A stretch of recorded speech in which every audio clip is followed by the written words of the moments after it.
communautaire et bien évidemment intercommunautaire. Donc nous avons travaillé sur plusieurs expérimentations, et notamment une expérimentation en Basse-Normandie sur le pays de Coutances, finalement avec une forme de similarité avec ce qui se passe ici, hein, c'est-à-dire en gros notre accompagnement, notre expérimentation portait sur le fait d'essayer d'améliorer des relations entre littoral, campagne et ville. Ville-centre en l'occurrence, Coutances. Et l'idée c'était de dire quelle valeur ajoutée à refonder au niveau du projet intercommunautaire, à savoir au niveau du pays de Coutances. Et donc on a essayé de travailler avec les élus socioprofessionnels sur des méthodes d'analyse et sur des plans, sur des stratégies un peu nouvelles. Voilà, merci beaucoup. Alors ça, c'est un truc un peu shadowkien, on va dire, mais c'est quand même le cœur de notre sujet. Nous avons fait émerger ce qu'on appelle aujourd'hui des politiques d'accueil et d'attractivité, qui sont des politiques, je dis bien les politiques, pas des actions mis bout à bout qu'on appelle politiques hein, aujourd'hui, mais des politiques qui visent à travailler en profondeur les organisations territoriales. Et donc ce triptyque, c'est pour nous ce qu'on a pu observer depuis 20 ans, que mettent en place un territoire qui réussissent à faire bouger leur données. Et donc ce triptyque, pour développer cette politique d'accueil et d'attractivité, vous allez voir, elle nécessite en fait de travailler de manière simultanée 3 piliers. Le premier pilier, c'est les conditions de l'activité économique sur le territoire.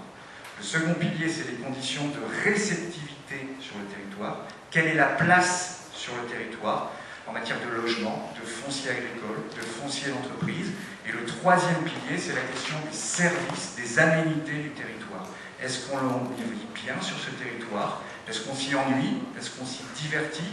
Est-ce qu'on peut s'y épanouir? Est-ce qu'il y a tous les services? Santé, éducation, loisirs? Est-ce qu'on peut se cultiver?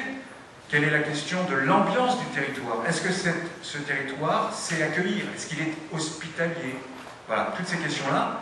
Et évidemment, ça paraît simple, mais peut-être le plus complexe de manière étonnante, c'est ces flèches qu'il y a entre ces 3 piliers. Comment aujourd'hui on rend compte de la complexité de la vie que l'on connaît tous au quotidien dans une politique de développement? Comment on appréhende ces questions de manière transversale? C'est ça un petit peu l'enjeu, le défi qui est aujourd'hui devant nous tous. Voilà, la question de l'offre, avec un grand O du territoire, elle est au centre de ces politiques d'accueil et d'attractivité. Sans plus attendre, ça va, je ne vous ai pas trop assommé dès le début, enfin, j'y suis pour rien pour la chaleur, hein, excusez-moi. C'est pas du Limousin que je vous ai amené, c'est 35 degrés, vous en doutez bien. Mais voilà, si vous avez des questions, n'hésitez pas à tout moment. Alors, on va rentrer dans le vif du sujet avec, si vous voulez bien, ces 4 tables rondes qui vont agrémenter notre journée de ce matin, de cet après-midi, avec donc des témoignages. Sophie nous montre la carte des territoires, collègues et voisins qui ont bien voulu venir porter leurs paroles et raconter un petit peu comment ça se passe chez eux. L'objectif de cette journée, encore une fois, c'est de profiter de leurs témoignages pour réfléchir, apprendre, communiquer, échanger, proposer, à partir des expériences qui vont vous être racontées, de voir comment ça se passe chez les autres pour mieux réfléchir sur ce qui se passe ou ce qui pourrait se passer chez vous. C'est vraiment l'idée, en fait, de l'interconnaissance et des échanges. Alors, moi, pour en parler avec l'équipe, hein, je pense qu'il y aurait un piège qu'il faut qu'on évite. Ce piège, c'est de tomber dans le jargon, la technicité des dispositifs et des projets. Ce qui nous semble être très important aujourd'hui, c'est moins le cadre réglementaire, c'est moins les normes, c'est moins l'administratif, on va dire, que le fond, que la problématique, que les enjeux qui vous concernent, qui concernent vos concitoyens. Et donc, les témoins, avec leur accord, vont essayer de s'attacher effectivement à montrer, hein, au regard des actions et des projets qu'ils vont évoquer, en quoi ça posait problème sur le territoire et en quoi ces projets ont répondu ou répondent ou souhaitent répondre aux enjeux, aux problématiques qu'ils rencontrent au quotidien sur leur territoire. L'équipe a réfléchi avec les élus sur en fait 4 tables rondes qui vont balayer, nous semble-t-il en tout cas, 4 enjeux très forts sur lesquels en fait aujourd'hui et pour lesquels sont confrontés les territoires et notamment bien sûr votre territoire. Les règles du jeu sont les suivantes. On est évidemment dans un exercice qui nous contraint au niveau du temps. Et donc, chaque table ronde durera 1 heure. On souhaite, Madame le Président, j'ai bien entendu que vous mettiez gardien le chronos, celui qui dévore ses enfants, oui. Je ne dis pas ça parce que j'ai faim, mais je dis ça parce que je vais être quelquefois peut-être avec mesdames et messieurs les témoins un peu durs. Donc d'essayer de faire en fait la chose suivante. Chaque table ronde, il y aura 2 témoignages, sauf pour la dernière, mais on aura l'occasion d'y revenir. Chaque témoin aura en gros une plage d'1 demi-heure, 1/4 d'heure, 20 minutes pour exposer son expérience, sa démarche, et puis 1/4 d'heure, 10 minutes pour qu'il y ait des échanges avec vous en termes de questions, remarques, suggestions, apports, précisions, etc. Alors, pour la petite histoire, si vous voulez, puis pour coller à l'actualité, quelquefois navrante lorsqu'il s'agit de Michael, parce qu'il manifestement il se fait casser sa voiture par des supporters un peu trop déçus, etc. Mais donc on aura un carton jaune pour les témoins, si vous voulez, pour les aider en fait à rester dans le timing. Donc un petit carton jaune qui voudra dire il vous reste 10 minutes. Et puis un carton rouge qui suffira pas, enfin, c'est pas l'expulsion hein, comme au foot, là, mais c'est simplement pour dire 5 minutes. Voilà, pour que vous soyez tous à l'aise avec le temps. Ce qui n'est pas mon cas, personne ne m'a mis de carton rouge encore, vous pourriez, Madame la Présidente. Mais bon, voilà, je vais essayer de faire vite. Je crois que j'ai tout dit au niveau des règles du jeu. Hein. Alors, on ira déjeuner au bout de la 2e table ronde. Sophie, tu me diras comment procéder. Enfin, je crois que c'est très simple, il suffit de se lever et puis... ah ben voilà. Donc il devrait être aux alentours de 12h, midi et demi, voilà. Et puis on reprendra à 14h30. Ça vous va? Bon, on attaque avec la première des tables rondes.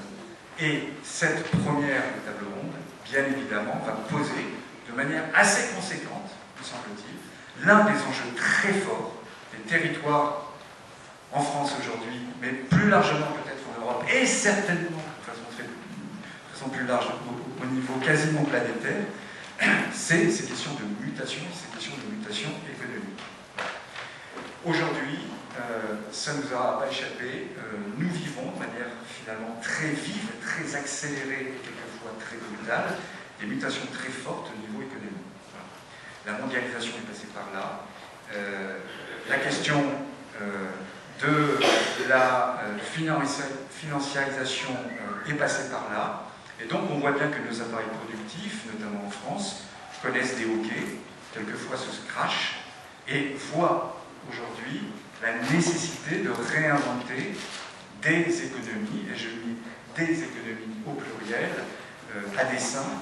C'est les questions d'économie, évidemment, autour du développement durable, c'est la question de l'économie collaborative, c'est la question des économies circulaires, c'est la question des économies fonctionnelles, etc. etc. L'idée et l'enjeu majeur, c'est de dire aujourd'hui au niveau de nos territoires, comment aujourd'hui nous pouvons appréhender le présent à travers des moments de crise, n'ayons pas peur des mots, comment nous pouvons finalement nous adapter et comment nous pouvons tirer nos épingles de ce jeu qui est aujourd'hui très tendu, qui est aujourd'hui un peu compliqué, qui nécessite bien sûr de se projeter, qui nécessite peut-être de se mettre de nouvelles lunettes pour analyser de manière un peu différente nos modes de vie et la manière dont se construisent les économies sur les territoires. Donc comment en fait on se donne les moyens d'appréhender ces mutations et comment on s'y adapte.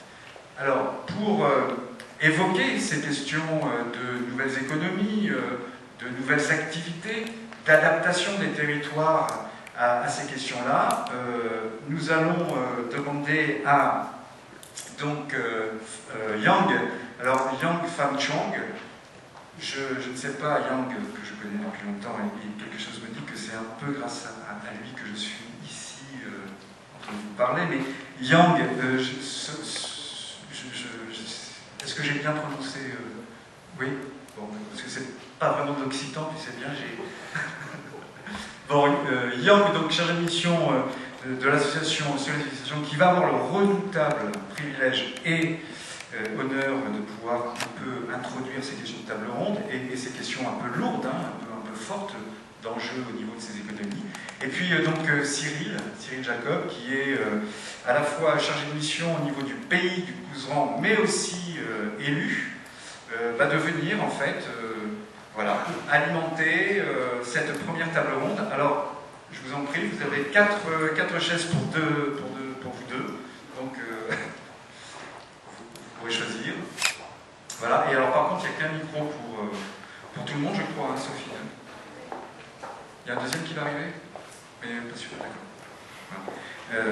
Voilà. Alors, donc, Yang, je t'aide avec le temps. Et puis voilà, donc un quart d'heure pour nous raconter ce que ton association fait et un peu ta vision en fait, un peu ta vision sur les mutations en cours et ce qui est en train d'émerger en matière d'économie. Merci Yang.